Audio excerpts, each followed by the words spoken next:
Le comité a précisé qu'il allait d'ailleurs, par rapport à la pandémie, vérifier la façon dont la préparation épidémiologique a été faite dans chaque État et quelles sont les mesures de vaccination en général qui ont été prévues. Le fait de vacciner la communauté contre les principales maladies infectieuses est également une obligation qu'on retrouve et qui est rappelée par le Comité des droits économiques et sociaux de l'ONU.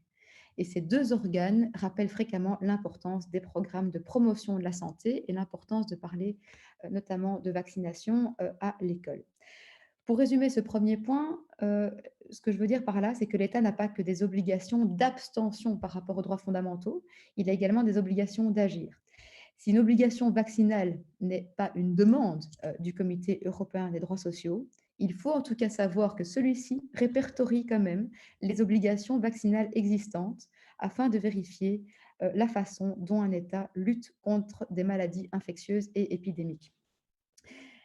Bref, là où on tient compte de questions individuelles lorsqu'on évalue le droit au respect de la vie privée, il faut savoir que les droits fondamentaux intègrent également une dimension collective, la santé individuelle dépendant de la santé collective et de toutes les structures qui la composent. Et cette question de santé collective peut se refléter également dans l'existence d'un taux de vaccination. Alors vous allez me dire, comment est-ce qu'on a tranché cette question entre ces différents droits fondamentaux?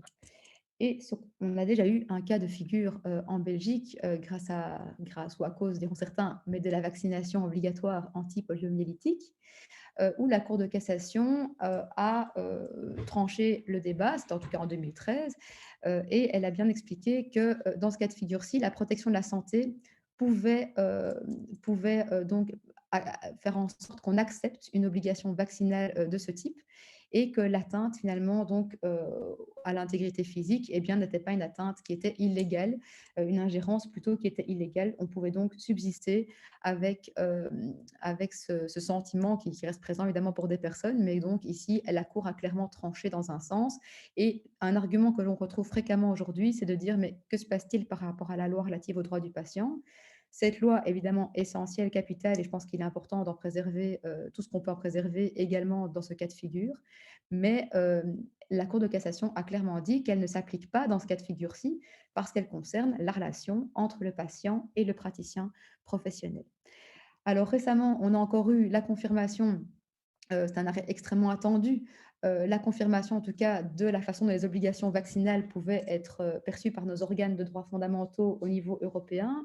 Lorsque la Cour européenne a rendu l'arrêt Vafrica, elle a précisé ici que lorsqu'une politique de vaccination volontaire est insuffisante, soit parce qu'il faut atteindre une immunité de groupe, soit en raison de la maladie, eh bien, les autorités nationales peuvent mettre en place une politique de vaccination obligatoire afin d'atteindre un niveau approprié de protection contre les maladies graves.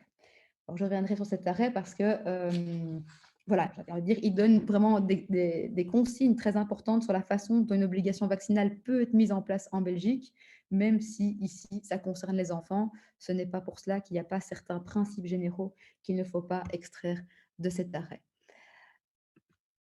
J'en arrive donc à mon deuxième point, c'est donc l'idée de dire que maintenant qu'on sait qu'une obligation vaccinale n'est pas un problème en soi, pas du tout, il est par contre essentiel et capital de respecter à la lettre ces conditions d'existence.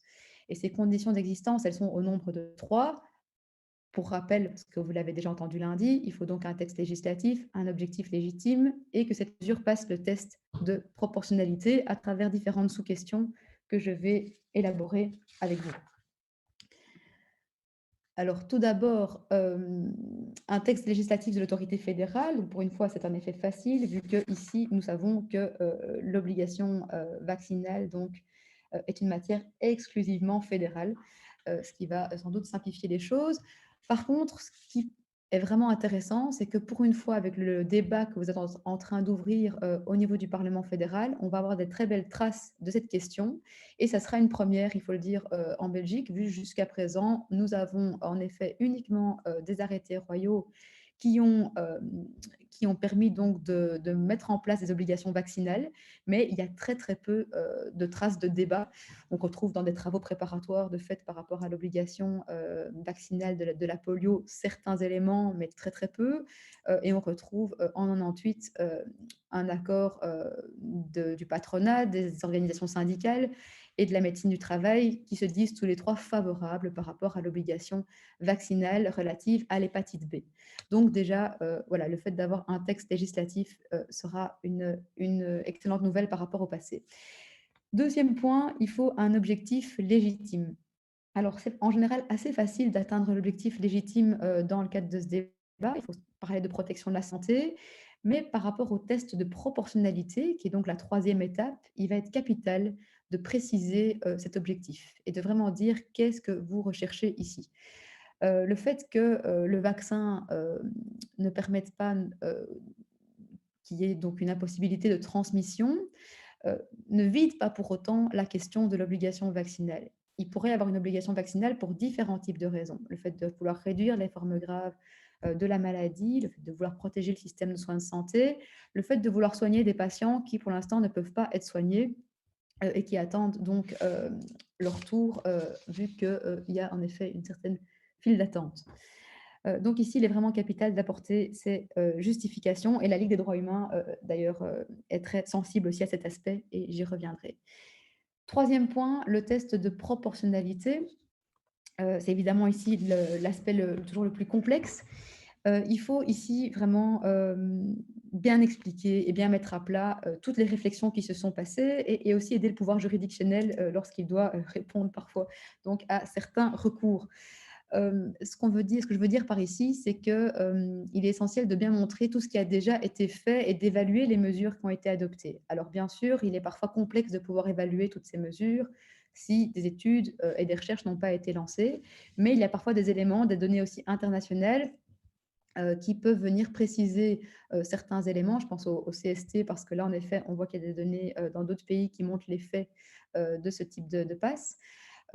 Par contre, pour la campagne qui est menée en Belgique par rapport à la vaccination volontaire, il est, je pense, vraiment capital d'expliquer tous les efforts qui ont été faits pour que cette campagne soit un succès, afin d'expliquer pourquoi est-ce que les parlementaires envisageraient de recourir à une obligation vaccinale.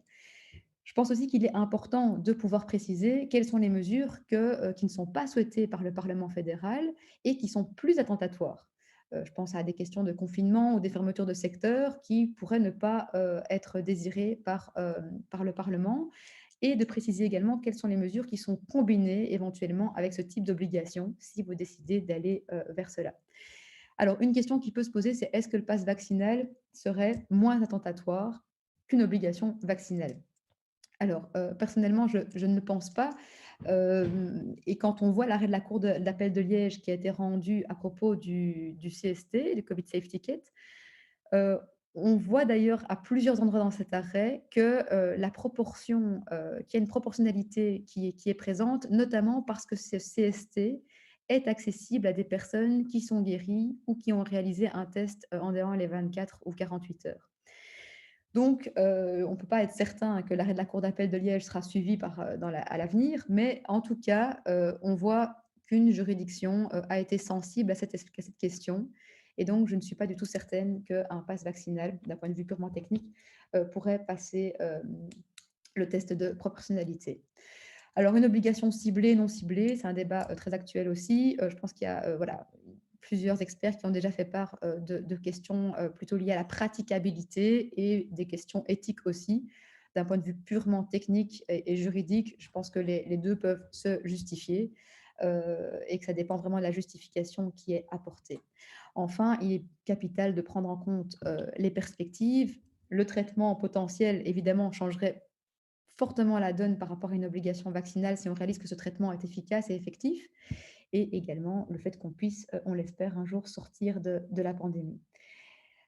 Alors il y a d'autres aspects qui doivent être pris en compte et vous les avez ici sur mon PowerPoint, mais je n'ai pas le temps de pouvoir les développer peut-être davantage dans les questions. Ce sont tous des critères qui sont relevés par la Cour européenne des droits de l'homme, hormis les deux derniers, qui sont des critères plus personnels où je m'interroge sur la durée de l'obligation, parce que je pense quand même qu'on pourrait fixer heu, une durée aussi si la pandémie se termine? Voilà, c'est une question en tout cas, donc il me semble qu'il faut en débattre, qu'il faut préciser ce point et je pense qu'il est intéressant de préciser les organes dont l'avis doit être pris en compte par rapport à cette obligation vaccinale et en tout cas de réformer, d'adapter un peu, cette fameuse loi sanitaire, du 1er septembre 45 qui commence, fortement à dater et qui est pourtant une base légale encore fréquemment utilisée. Un petit point, par rapport à tous ces aspects, je vais revenir sur les sanctions par rapport à la Ligue des droits humains, mais j'aimerais simplement préciser sur le premier point, sur l'innocuité des vaccins, qui est un point qui revient quand même très fréquemment dans le débat public, que, il me semblerait intéressant de préciser que la procédure accélérée de l'Agence européenne des médicaments n'est pas la procédure d'urgence et que cette procédure accélérée est fréquemment utilisée, par rapport à un traitement donc de nombreux cancers, en raison de la rareté de la maladie, mais également par rapport à, un certain nombre de vaccins.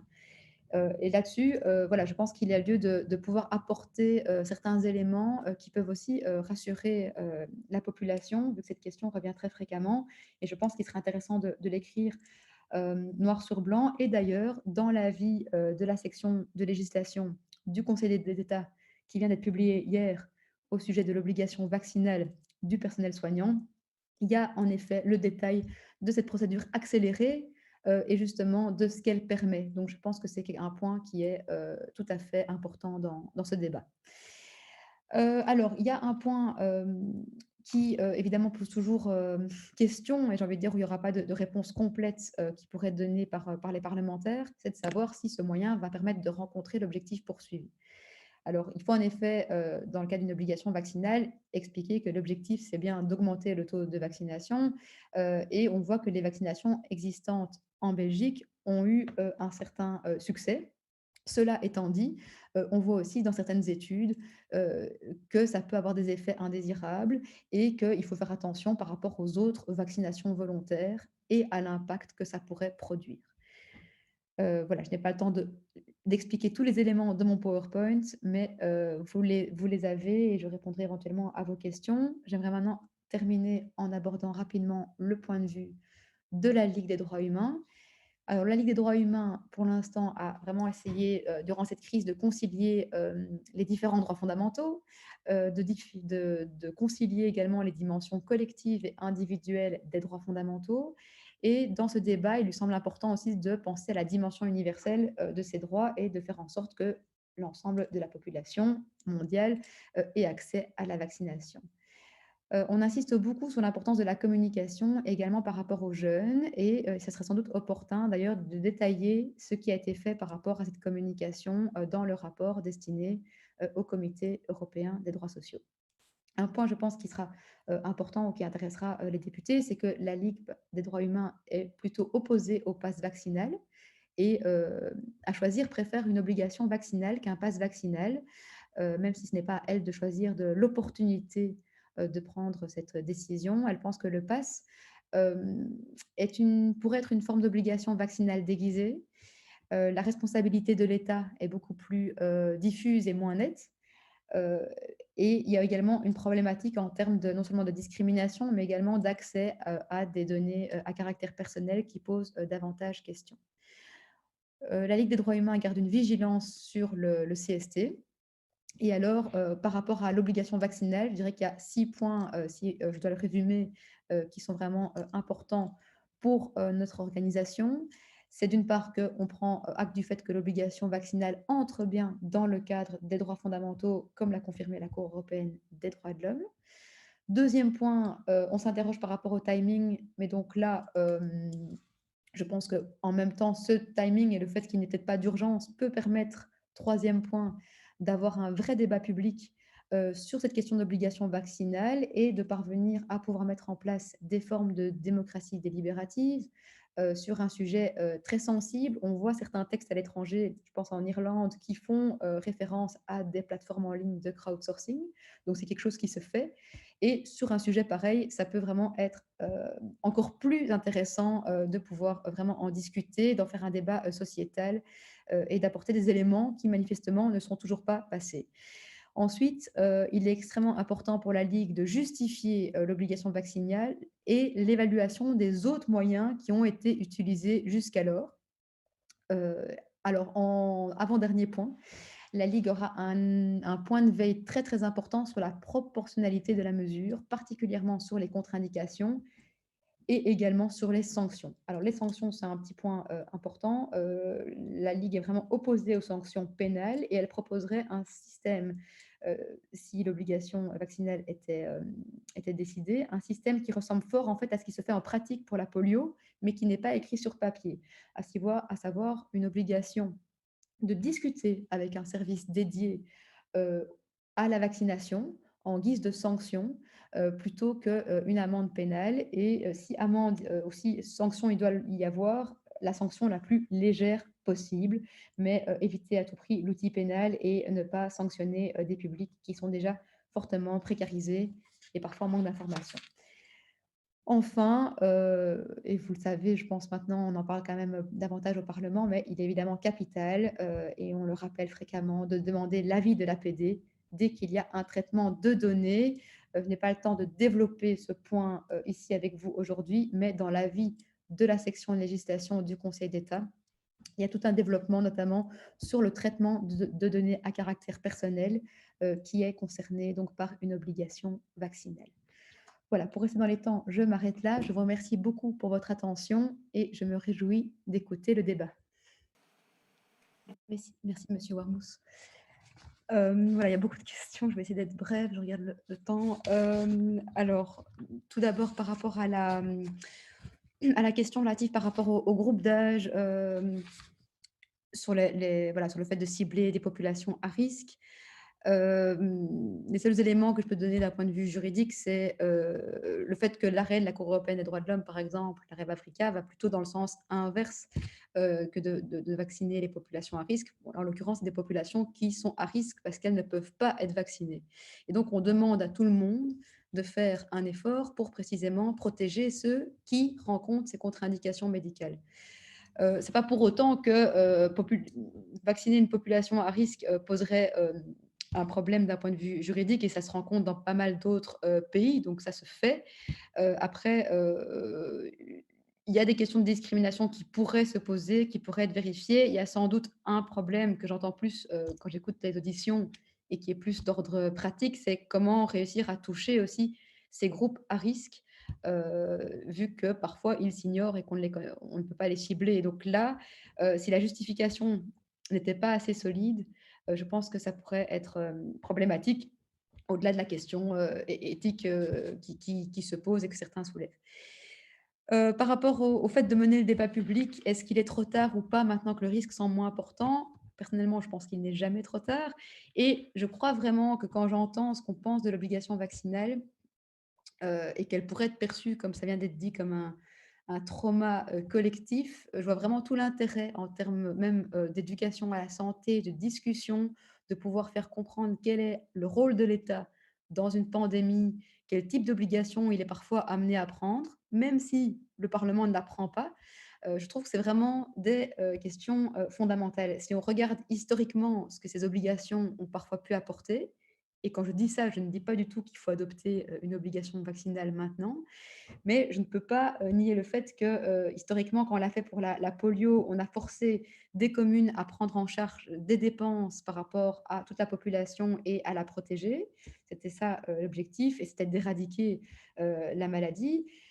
Par rapport aux obligations, par rapport aux travailleurs, si je prends l'exemple de l'hépatite B, on voit aussi que là, ça a permis vraiment de réduire les risques sur les lieux de travail quand l'obligation vaccinale a été adoptée. Et donc, je trouve que ce qui est problématique, c'est pas d'adopter ou pas d'adopter l'obligation vaccinale, c'est de laisser dire qu'une telle obligation peut ne pas avoir pour objectif de protéger la population. Parce que sur la base de faits, on peut démontrer qu'elle a pu protéger notamment des lieux de travail, mais aussi la population de manière générale.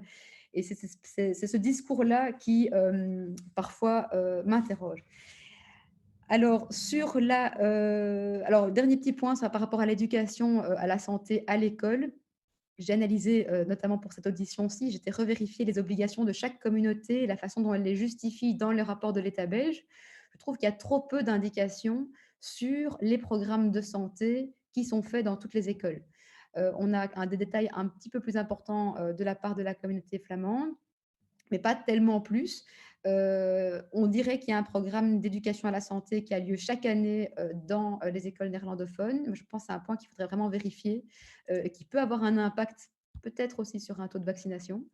Et je serais vraiment curieuse d'avoir plus d'éléments du côté francophone et qu'on justifie ça d'ailleurs dans ces rapports, ce qui permet au comité vraiment de pouvoir dire si ces programmes permettent de rendre, de respecter les obligations qu'on a dans le domaine du droit à la santé, qui comprennent des aspects collectifs aussi. Par rapport aux questions des sanctions, là, il y a beaucoup de questions. Donc sur les sanctions, il y a des aspects techniques, puis il y a des aspects plus, de positionnement, notamment, d'organisation, donc comme celle de la Ligue des droits humains que je représente ici.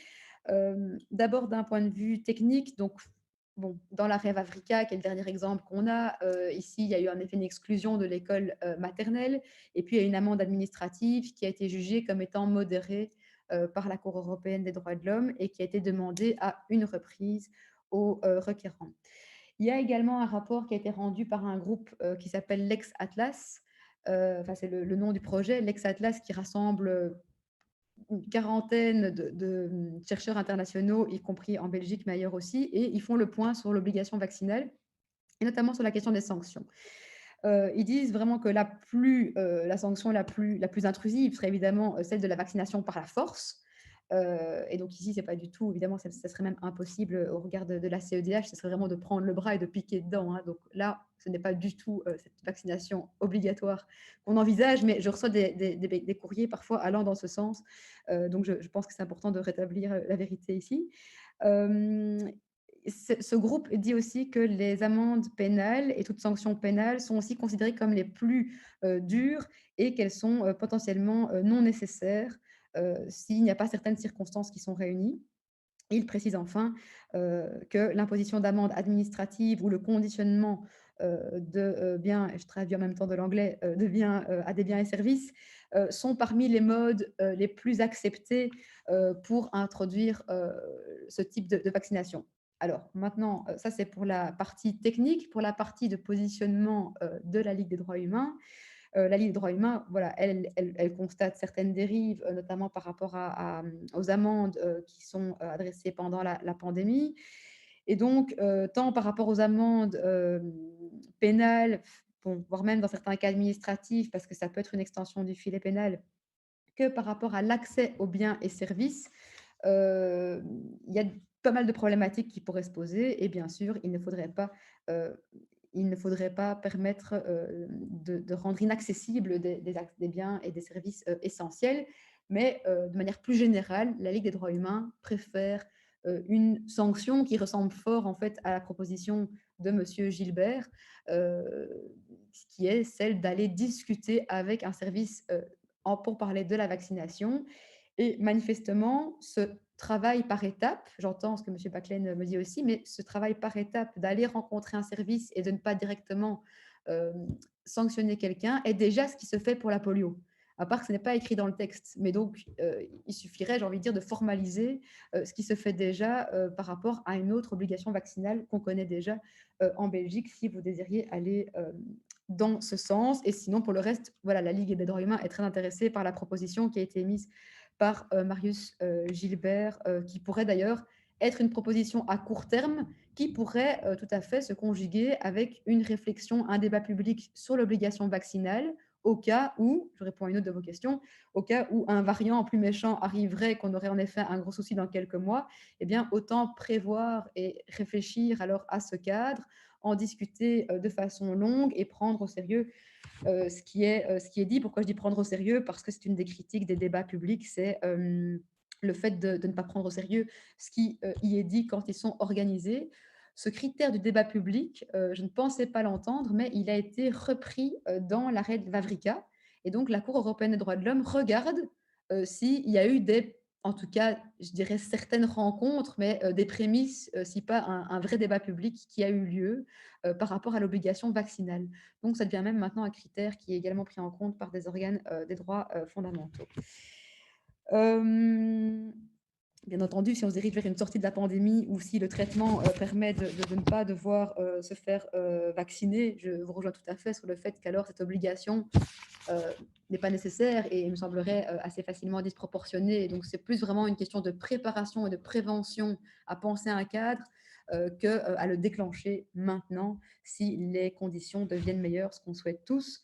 Je n'ai pas de baguette magique pour dire quelles mesures de prévention il faut adopter. En tout cas, ce qui est sûr, c'est qu'il n'en faut pas une seule et qu'il en faut donc une conjugaison de plusieurs types, qu'on voit que certaines mesures de prévention font fort défaut pendant cette période et que des mesures collectives doivent vraiment être très fort réfléchies.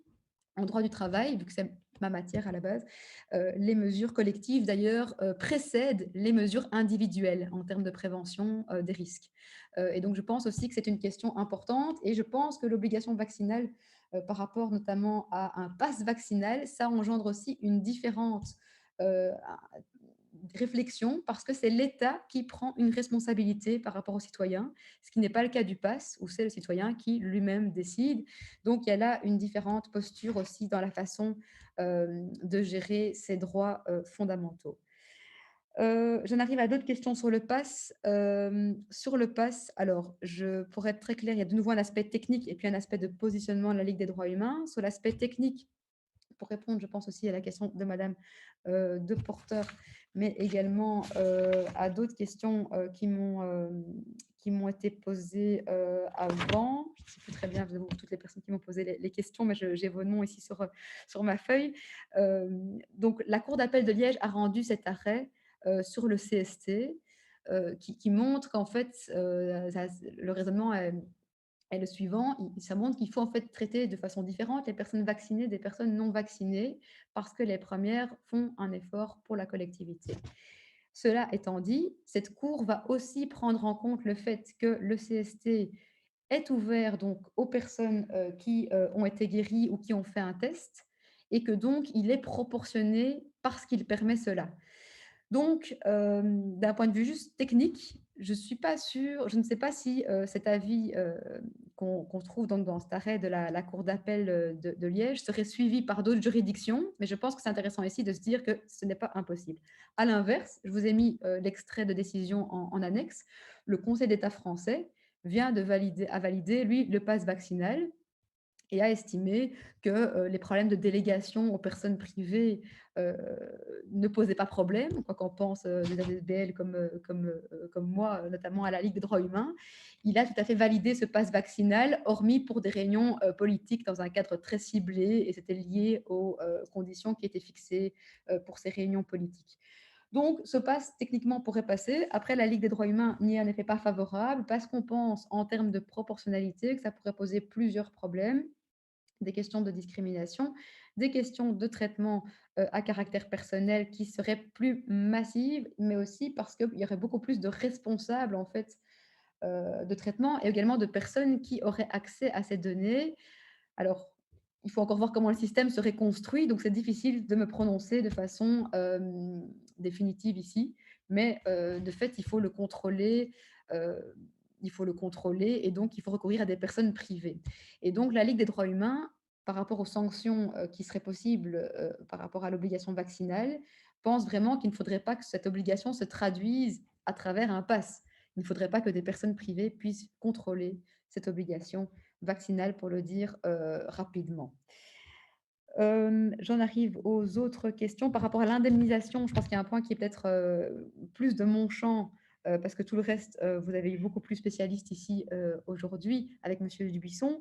Mais simplement, la Cour européenne des droits de l'homme est compétente pour juger du système d'indemnisation quand la vaccination est obligatoire. Ce n'est pas le cas quand la vaccination n'est pas obligatoire.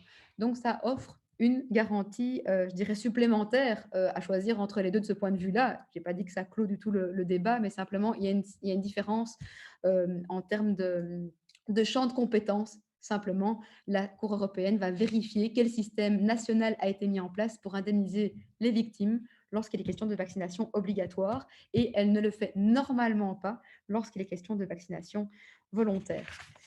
Voilà, j'ai presque fini. Ça, c'est bon. Là, j'ai répondu, je pense, à vos questions. Par rapport encore aux questions de Madame Roni, je pense que je suis presque au bout de vos questions. Oui, je pense donc qu'il faut en effet anticiper au niveau du Parlement. Non, la loi pandémie ne pourrait sûrement pas suffire, à mon sens, parce que il faut vraiment parler de vaccination obligatoire et qu'un maximum d'éléments soient prévus dans la loi, soient adoptés par le Parlement. Si en effet l'idée est que le gouvernement pourrait déclencher en effet le système, il faudrait que tous les éléments, y compris en termes de traitement de traitement de données à caractère personnel, pour rebondir sur la question de Madame Fonck, il faudrait absolument en fait que tous ces éléments soient précisés dans une loi spécifique. À mon sens, on pourrait d'ailleurs revoir toutes les autres réglementations, si vous voulez mon avis, sur les obligations vaccinales existantes. Je pense qu'en effet, les germes qu'on a pu trouver sont là, mais on ne peut pas dire que c'était fait de façon fantastiquement transparente. Donc, cette fois-ci, si jamais vous décidez de prendre cette option, ne loupons pas le coche de la transparence et du débat et d'intégrer vraiment dans la loi tous les éléments nécessaires. La Belgique n'a pas d'obligation à rendre la vaccination obligatoire, pour être tout à fait clair. Elle a par contre une responsabilité et un devoir d'agir qui est tout à fait clair. Et le Comité européen des droits sociaux, pour reprendre cet organe-là, qui est un des organes qui va se focaliser de façon la plus précise sur ces questions de vaccination, va regarder quelle stratégie est mise en place, notamment pour essayer d'atteindre beaucoup de personnes et de pouvoir les protéger. L'optique, c'est évidemment la protection et la garantie que ce droit à la santé soit effectif pour tout le monde et comment toucher ces personnes qui n'ont pas cette protection. Par rapport aux contre-indications, les seuls éléments juridiques que je peux apporter, c'est de dire que la Cour européenne des droits de l'homme va vérifier qu'il existe un protocole en amont sur la façon de vérifier ces contre-indications. Donc, il faut que ce protocole soit bien établi. Euh, et elle va également, dans chaque cas de figure, regarder quelle contre-indication précise s'est présentée dans le chef du requérant. Voilà, ici en l'occurrence, les requérants n'étaient pas très clairs sur les contre-indications qui existaient. Et donc, en fait, il n'y a pas eu d'analyse concrète qu'elle a pu faire comme elle l'a soulevé.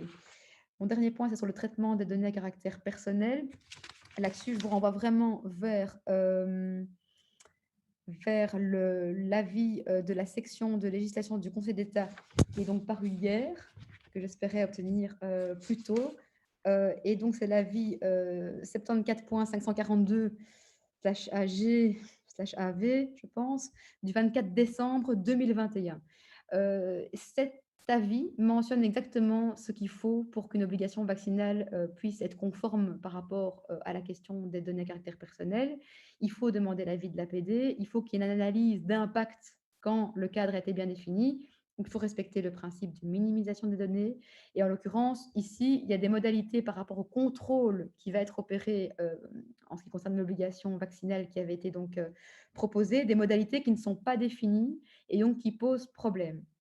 En termes de délégation également aux personnes qui vont contrôler l'obligation, je vous invite également à lire la page 44 de cet avis qui précise justement quels sont les contours qui doivent être prévus par rapport à l'existence d'une potentielle délégation euh, dans le cadre de l'obligation vaccinale. Voilà, je m'arrête là. Je pense que j'ai répondu à toutes vos questions. Merci beaucoup en tout cas pour celles-ci et pour leur précision.